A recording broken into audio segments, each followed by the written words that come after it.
There is someone here in Malawi who is wanted in South Africa. I'm going to ask the minister to help me go past that house of that person and just tell him there are questions for you there in South Africa that you must come answer. Whether you are a pastor or a politician, you don't have the right to steal from the poor. Not in the name of God, not in the name of our people. Good morning, guys. Good morning. And I don't see any lie that was told by Dr. Mbuyiseni Ndlozi there. He's telling only the truth. As we all know that these days, especially politically, the truth is always not good for politicians. And people have got these images now popping everywhere, showing that there was once a relationship between Shepherd Bushiri and the EFF. Can it be that this is why Shepherd Bushiri is reacting like that towards what Dr. Mbuyiseni Ndlozi said? Because also Dr. Mbuyiseni was once a leader of the EFF. Also, to me, the way Floyd just jumped and he was in Malawi being paraded like that by Shepherd Bushiri, and him even sharing the post by Shepherd Bushiri saying, "Thank you, my brother." Can it be that Floyd Shivambu is being blackmailed by Shepherd Bushiri, that if you don't help me sort out this mess that has been created against me by what Mbuyiseni Ndlozi has said, I'm about to spill everything out? Because for me, there is nothing that was supposed to push Floyd Shivambu to go and meet Shepherd Bushiri. No, there is nothing like that. Forget the gimmicks that Bushiri is telling us that Floyd was praying, Floyd was this, Floyd was that, whatever. But according to me, it screams in blackmail that if you don't come here, I'm going to spill the beans. And I think there is something like that I once saw, just maybe like within weeks or months of Bushiri's arrest, that he will not go down alone, something like that. I don't know. I don't remember very well, guys. Please pardon me. But there was something like that, like I'm going to pull everyone down with me. You know, I don't remember. If anyone remembers any content like that, please let us know in the comment section. But I brought this here to say, also, Dr. Ndlozi is not just saying J. No, there is substance to that. I just want to share one video clip with you. My name is Ashadri Kapasa. I'm a businessman. We are agents of a few mines in DRC, in Congo. My complaints are, I supplied some gold to a pastor in South Africa, Pastor Shepherd Bushiri, 2 years ago. He got the gold. He called me to come and collect the money in South Africa, and he changed the story. He had me arrested. He connived with the police. They arrested me that I have swindled him money, and he couldn't show the proof. But meantime, he got the gold, and he told me to come and collect the money in South Africa. When I got to South Africa, he had me arrested for 8 months. I wasn't alone. There were 4 of us. When we got there from last year, myself, I spent 8 months in prison in Sun City. It was all over media. I'm not accusing anybody. I've got enough proof to show what I'm talking about. Bushiri came to my office in Zambia. We had a meeting. I've got the pictures. I've got the footage of everything. The only thing I want is the South African government to help me to recover the money from this guy. For me, I don't care about how people they are praising him to be their pastor. According to me, he is a crook and he got my money, and I want it. And I'm not going to stop here. I will make sure that my money is recovered. He made me arrest. He arrested innocent people. These 3 guys that are seated with me. If he can see, he knows the faces and he knows what he did to these innocent people. He kept them in prison for 1 year plus. So really, if now that the South African system it has allowed to make sure that this guy is now on board and is going to face charges, he needs to pay back my money, and he needs to compensate these people for arresting them for 1 year without them knowing anything. Like I said, I will not stop here. What I want is the money for the goods that he got. I've got all the proof, I've got the pictures, I've got the emails, I've got the messages from his phone and my phone. So it's not that there was a mediator between me and him. What he did was, he told me to go to South Africa. When you arrive, you call me. When I arrived in South Africa, I called him. He said, I'm a bit busy. I'll send my people to see you. Go to Michelangelo. That's when we went to Michelangelo. He said, okay, wait there for an hour. The money will be coming. When we were waiting for the money, it's the time that the police came and they arrested me for fraud. And I am not a fraudster. What I want is my money. He knows where he got the things and he knows how he shipped. I've got the information, even the time that he came with his jet in Zambia. I've got everything. So if he's going to prove, or if he wants to say no, I've got enough proof to prove what I'm saying. What I want is the money, and that's all. So I'm appealing to the South African government. I need help. Because this guy, according to me, he told me I cannot do anything to him. He's untouchable. If I step with my foot in South Africa, he will kill me. Currently that we are talking, my passport is blocked. I cannot go to South Africa. I have got a ticket which I will show. I went to the airport in Zambia. I checked in. They refused, that the South African government have refused you to go in South Africa. So I cannot even step my foot there. The reason, he knows why he did that. After he got the money, he's paid people so that I cannot go to South Africa to claim my money. So this is the only way. I think if I can go on media and speak to people, it's the only time the message will reach him, because I'm unable to go to South Africa. If anybody can go and scan my passport, you'll see that I am blocked. I cannot go to South Africa.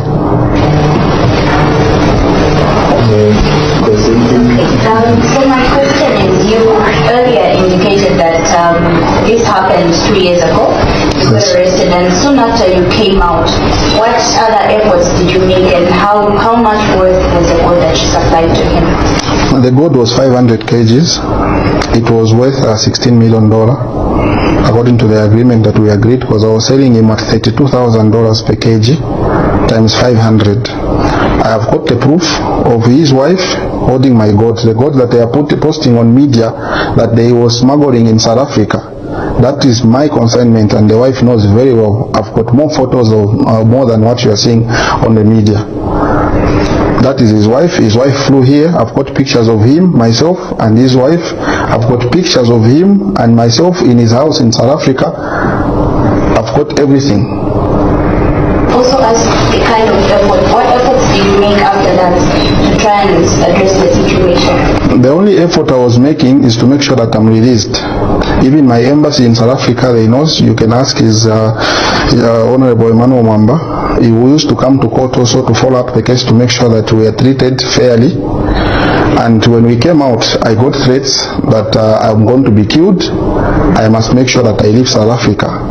I went to Pretoria at the embassy. I was given, because they caught my passport. They refused to give me the passport. So I went to the embassy. I got the traveling document. It's the one that I flew in with from South Africa to Zambia. From then, when I got the ticket, I wanted to go back and push to see if I can see other authorities for help. I found that I'm blocked in the South African system. I can't enter. So it's the only effort I have done. So if I am not allowed to go to South Africa, the only way I can is to go through media to make sure that everything is handled accordingly. I will testify to you that I have got pictures that Bushiri came to see me, and I've got evidence that shows that I gave Bushiri the goods that I'm talking about. And I've got evidence that I stayed in prison for 8 months in South Africa. Why I was arrested, I don't know. The only thing is I got acquitted at the court, commercial crime court where I was. They acquitted me. They said, we don't have evidence that really Bushiri gave you the money that he's claiming, and yourselves, what we have seen is you don't have a problem, you can go back to your country. So if really I'm claiming, there is no way I can claim the courts, there is no way I can claim the documents, everything that I'm talking to you. If you can ask, Sun City is the prison in South Africa. My record and my names are there. I was in prison for 8 months. I have a contract that we signed. It wasn't a street business. We signed the contract. When I got to South Africa, he told me we should go to the South African High Court in Pretoria. We should go and have the contract notarized, which he sent me with his people. We had the contract notarized and the invoice were raised for him to pay the money. So he said, okay, the only way I'm not going to manage to pay you, will you come here so we can have the contract notarized and everything. That's what made me to go to South Africa. Without knowing that, for me, I thought I'm going to see a businessman who came, and I have supplied. Anywhere when you supply goods, you don't get money first. You supply the goods and then you get the money after. If it was a cash transaction, I would have told him to come with the money and then we exchange. But it was a contract. I worked according to how everybody works, and any company, we don't do cash business in such transactions.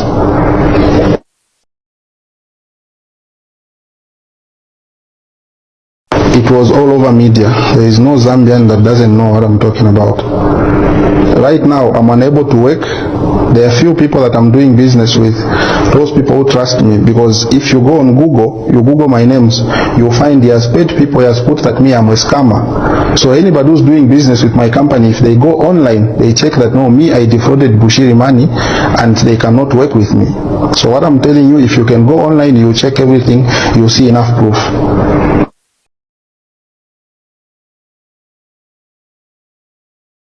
My advice is they should not trust the guy. If he's a businessman, let him do business in a proper way. He should stop injuring people. He should stop. I cannot say no, people shouldn't deal with them, because I don't know other transactions that he does with people. But where commodities are concerned, they should make sure they should take necessary measures to see that this person they are dealing with has got a background of what he has done to people. They must be very careful, because he's not somebody that you can trust with anything. I'll be honest with you, concerning what I want from Bushiri, I do not expect any Zambian who goes to Bushiri's church to comment, because the only people I will see, it's them and not Bushiri, because as it is now, I cannot see Bushiri. So whoever, I am not warning them and it's not a threat. I am advising them to just keep quiet and let the law take its course, because no matter what they are going to write on media, no matter insults they are going to put, it will not help them. It will only make sure it will put their profits in problems, because I'm not going to end here. Like I said, I will use all necessary measures. If it means we should go to the International Criminal Court, which we think all of us will be taken there, I am willing to do that. And when he talks about him being a black investor that is not liked by South Africans because he's black, screaming South Africa is acting like this because of xenophobia, we are South Africa. We are the same South Africa that is not giving Elon Musk the license to operate in South Africa, because even though Elon Musk was born a South African, do you understand what I'm saying? We are still not giving him a license, and he is white. He is also screaming that South Africa is not giving him that permit to operate because he is white.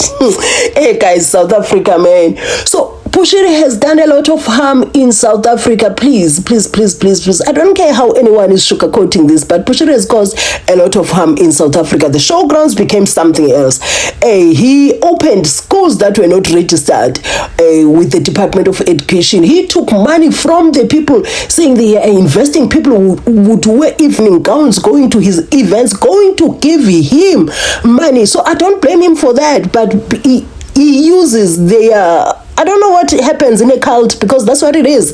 ECCG for me. Is it ECCG? But whatever that is, that his church, man, that is a cult to me. And it's like there is certain thing that happens when people are in a cult of being able to use their critical thinking. I don't know what happens. But at the end of the day, I just wanted to share this with you. And I'm going to come back with more commentary. I have noticed that money power also needs political power needs money power. So, and when these two collide, they tend to give birth to corruption for some reason. So I sort of feel like Bushiri had a political backing. I don't know where that came from, because for a man that stays on TV, that is known by everyone, to open a school and is not registered by with the Department of Education, and no one is taking actions against that until people scream. I don't know, that is not ordinary. It shows that there's a hand that was assisting him, especially the political hand. Also, him managing to get bail, somebody that has access to jets, somebody that could easily leave South Africa. You know that he has his own other country that he could go to, but you still managed to leave. It also shows that there's a hand that assisted Bushiri. So for him to be emboldened like this, it's disastrous. Also, I think also he was triggered this because of is what was said by Dr. Mbuyiseni, as somebody that he knows that the political, he had a relationship, allegedly, because people are sharing those images of the EFF leaders with Bushiri years ago. So if they had that relationship, and one of those leaders that used to lead the EFF then is now coming out to criticize him in his own home ground, he is triggered. And you might find that he was hoping that now one of the people that were his acquaintances when they were with the EFF, they are now with MK. The MK that seems to be above EFF in terms of support. The MK that is growing so fast, that has a potential. The way it looks like for now, we don't know how the future looks like, but the way they are moving, you cannot rule out the possibilities of them governing this country. So he is hoping that if the MKP wins the elections and they still have Floyd inside, he might get that pardon that he so desires, because that man still wants to come back to South Africa. No, that was the place of milk and honey for him, people feeding him money like that. You see, so he still desired to come to South Africa, but not as a fugitive, not as somebody who's still wanted by law, not as somebody who has the possibility of going to prison for a long time. Now, for Mbuyiseni to say that, I feel like he was triggered to a point of saying, if you don't come here, saying to Floyd, if you don't come here and you show that there is a certain prominent leader in South Africa that is standing with me, that now we can scream together and say, they are doing this to me because of xenophobia, they are doing this to me because I'm a black investor. Like, please, somebody just slap me. Which investor? Which investor? We add those such idiots to that levels. So for somebody like that to see now the former EFF leader criticizing him in his home ground, he called to me, he screams blackmail to me. I don't care who says what, it really does scream blackmail. He said, come over here now, or I'm opening this my mouth. I'm opening this my mouth and things are about to get loose, and you'll be feeling the heat that I am feeling. That's how it seems to me. Anyway, if you watched up to here, thank you for watching my videos, and I'll be seeing you in my next upload. I hope you are having a great Monday.